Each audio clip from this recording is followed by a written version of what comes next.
Steel authority of India का हम ये नोटिफिकेशन देखेंगे। ये नोटिफिकेशन 249 मैनेजमेंट ट्रेनिंग की पोस्ट से रिलेटेड है। और ये जो मैनेजमेंट ट्रेनिंग की हर साल वैकेंसी निकलती है, ये जिन्होंने बीटेक किया है और जिन्होंने गेट का स्कोर किया है, गेट में स्कोर किया है, तो ये उसके लिए होती है जिनको जो महारत्ना कंपनी होती है, जैसे सेल अथॉरिटी ऑफ इंडिया होगी, तो इनमें अगर जॉब करनी होती है बीटेक वालों को तो उनको गेट देना पड़ता है। तो ये उसी से रिलेटेड है।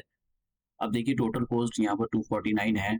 और ये किस किस की पोस्ट है? केमिकल, सिविल, कंप्यूटर, इलेक्ट्रिकल और इलेक्ट्रॉनिक्स, इंस्ट्रूमेंटेशन, मैकेनिकल और मेटलर्जी। तो यहाँ पर जो सबसे ज़्यादा पोस्ट हैं वो मैकेनिकल इंजीनियरिंग की है। मैकेनिकल इंजीनियरिंग काफ़ी सारी इसकी स्ट्रीम होती है। तो यहाँ पर दिया होगा मैकेनिकल इंजीनियरिंग, मैकेनिकल ऑटोमेशन, बहुत सारी चीज़ों में अगर आपने किया है और गेट का स्कोर आपके पास है तो आपको, अगर अच्छा स्कोर है आपका गेट में, तो आपको 2024 का स्कोर होना चाहिए, तो आपको इंटरव्यू और ग्रुप डिस्कशन के लिए बुलाया जाएगा। और आपके अगर उसमें आप अच्छा स्कोर कर पाते हो तो फिर एक मेरिट बनती है, मेरिट के बाद फिर आपका सिलेक्शन हो जाता है।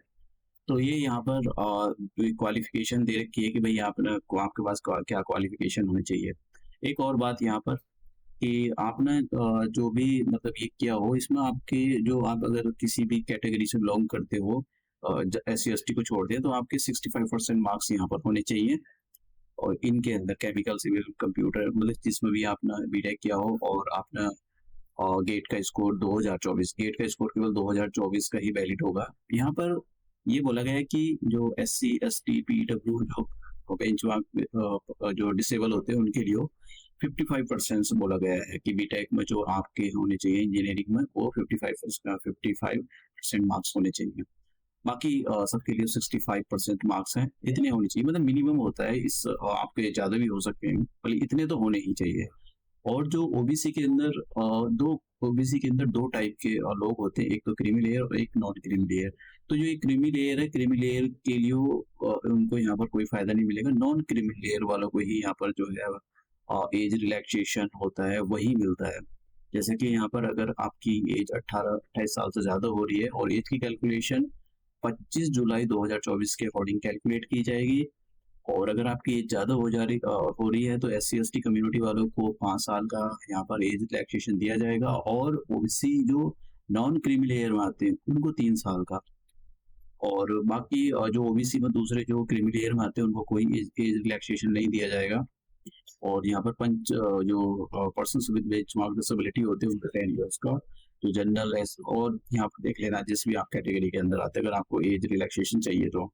अब देखिए सिलेक्शन प्रोसेस होता कैसा है। देखिए सिलेक्शन प्रोसेस के अंदर सबसे आप जैसे आप अपना फॉर्म फिल करोगे तो आपका अगर गेट में अच्छा, तो गेट 2024 में अच्छा स्कोर है तो ये आपको इंटरव्यू और ग्रुप डिस्कशन के लिए बुलाएंगे। तो इन्होंने यहाँ पर ये जो वेटेज दिया हुआ है कि ये जो आपका गेट 2024 में स्कोर है उसको 75% स्कोर देंगे। और जो आपका ग्रुप डिस्कशन है, ग्रुप डिस्कशन को ये 10% का वेटेज देंगे। और जो आपका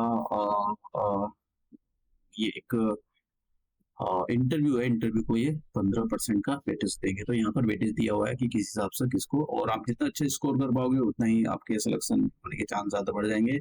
अभी कैसे अप्लाई करना है ये मैं आपको बता देता हूँ। देखिए यहाँ पर ये सैलरी वगैरह दी गई है। फिर सैलरी मतलब बेसिक पे जो होता है वो 50,000 मिनिमम होता है पर एनम पर मंथ। तो यहाँ पर इतना मिनिमम होता है।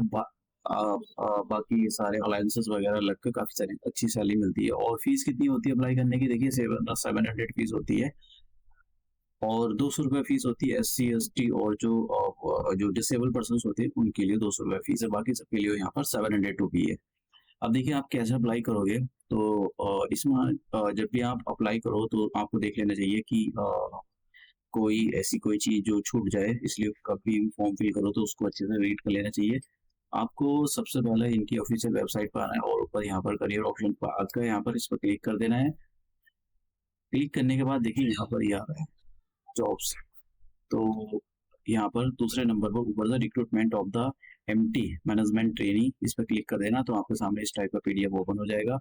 और अगर आपको ये अप्लाई करना है तो कैसे करना है, सबसे पहले आपको लॉगिन पे जाना पड़ेगा, ठीक है? अगर आप पहली बार रजिस्ट्रेशन करना चाहते हैं तो रजिस्टर हियर पे जाना है आपको और इसमें ये ऑप्शन यहाँ पर क्लिक करके सबमिट कर देना है। सबमिट करोगे तो आपको एक अपनी आईडी बना लेनी है आपको, वो बोला कि 5 कुछ ऐसा होना चाहिए। फिर उसके बाद में यहाँ पर आप जो भी ये माँगेगा उसको फिल करके यहाँ पर अ, और चेक अवेलेबिलिटी बोल रहा है यहाँ पर, तो ये है। तो देखिए आप ये करोगे तो फिर ये फॉर्म फिल आपके सामने आ जाएगा और आपका जो भी इंफॉर्मेशन होती है उसको फिल करके आपको से प्रोसीड करके आगे बढ़ जाना है।